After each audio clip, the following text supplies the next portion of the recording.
What's up, guys?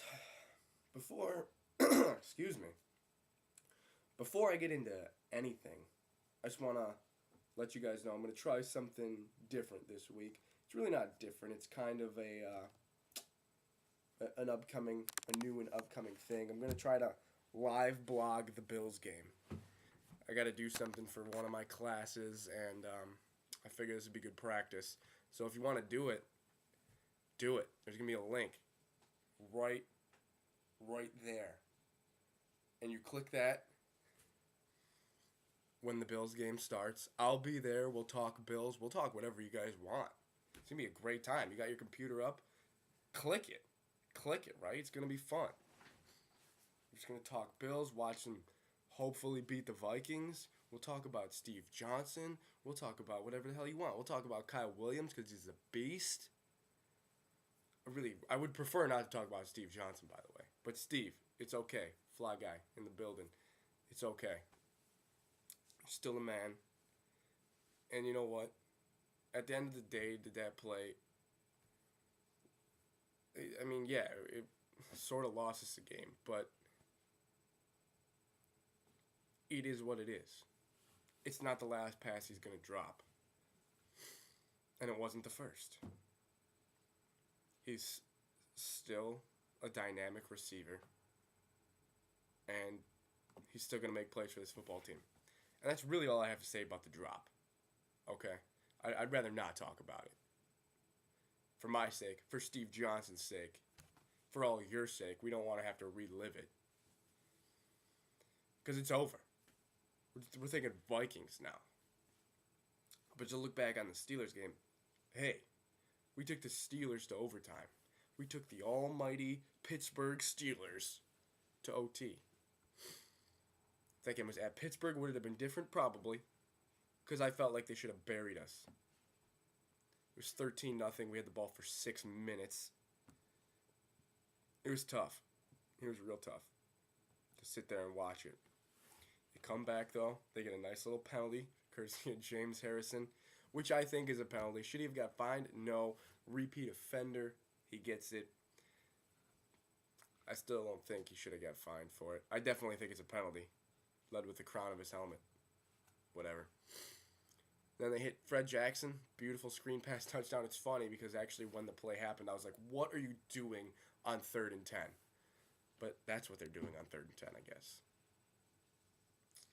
Can't complain about 6 points. For everyone who says Ryan Lindell's not clutch, he may have had his ups and downs this year, but that was a pretty clutch kick. 49-yarder to send it to OT. So props to you, Ryan. Overall, run defense is still pretty bad. Now Torbor's gone, which is... I liked him. But now you're going to get Coleman, Moats, Mabin in there, right? Like, you need to see what you got with these guys, especially Mabin. Mabin drew a holding penalty. He drew a holding penalty against former Bill Jonathan Scott.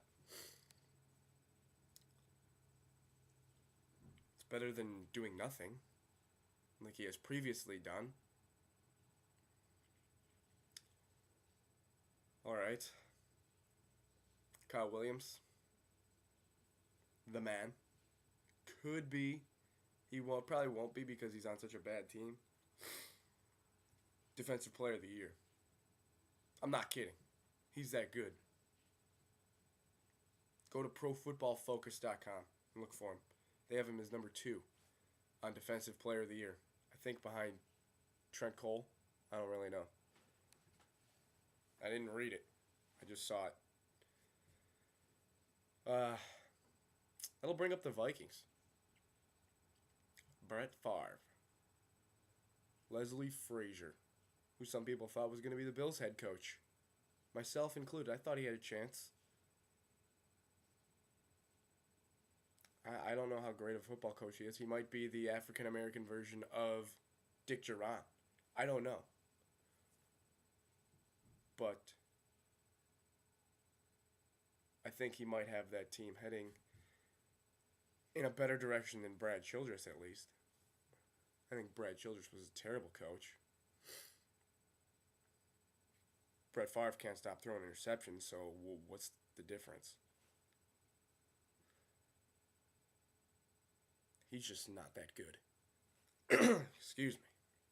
Something going on today. Brett Favre might finally be washed up. Thank God. I'm going to hope Adrian Peterson doesn't play.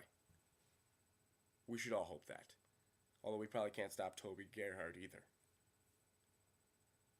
Because Adrian Peterson on one leg can probably still go for $150 against the Bills. The Vikings defense, I don't know what's wrong with it. Actually, I do know what's wrong with it. I drafted them in fantasy. That's what's wrong with it. I always go early defense for whatever reason. I go like 6th round defense to do it before everyone else because defenses score a fair amount of points in my league. And after all they did last year, I was like, oh yeah, they'll at least be as good, hopefully. No. I took Baltimore a couple years ago, and they weren't that good for a year. I took Minnesota this year. They're not that good. Like, give me a break. Cannot catch any breaks. That's my fantasy issue. But I don't even start them anymore. I start Tennessee. Even though I hate Cortland Finnegan. That's, again, irrelevant. I still think the Bills have a shot at beating the Vikings. Of course they do. A couple things might have to go their way. They're going to have to run the football as well as they have. They ran the football pretty well against Pittsburgh. I know, I don't know what Jackson had offhand, like 48 yards or something, but only on 11 carries. Nobody moves the ball that well on the Steelers. And then he had like 100 yards receiving. What more can you ask out of your running back? Now, Spiller's coming back this week. I don't know in what, capacity. But he's a playmaker. I know you're thinking, oh, he hasn't made many plays this year. He is, though. Doesn't make him any less dynamic.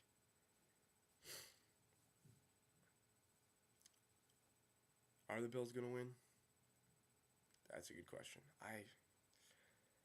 At Minnesota, if the Bills were at home, I'd probably pick them to win. But since they're on the road, I'm gonna go with the Vikings. I actually picked the Bills score right last week. They had 16 points. So off by 8 on the Steelers. But I'm going to pick the Vikings.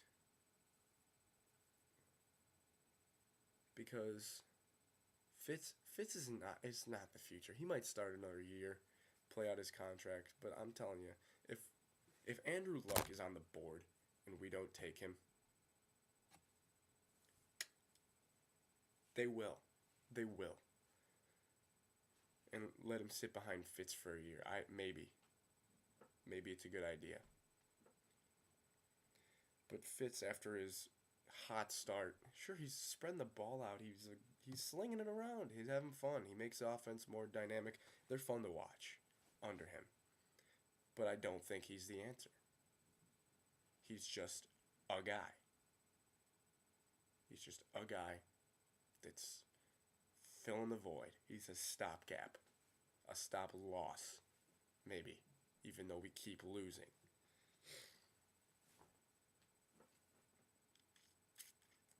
This game could have effects on where we draft. What are they? They're 4-7, right? Pretty sure they're 4-7. The Vikings. So if we go to 3-9 and they drop to 4-8, could have some sort of effect. Who knows? Anyway, I think the Bills are still going to drop it. I think it's going to be probably pretty close. I'll say, give me something obscure again. 33-24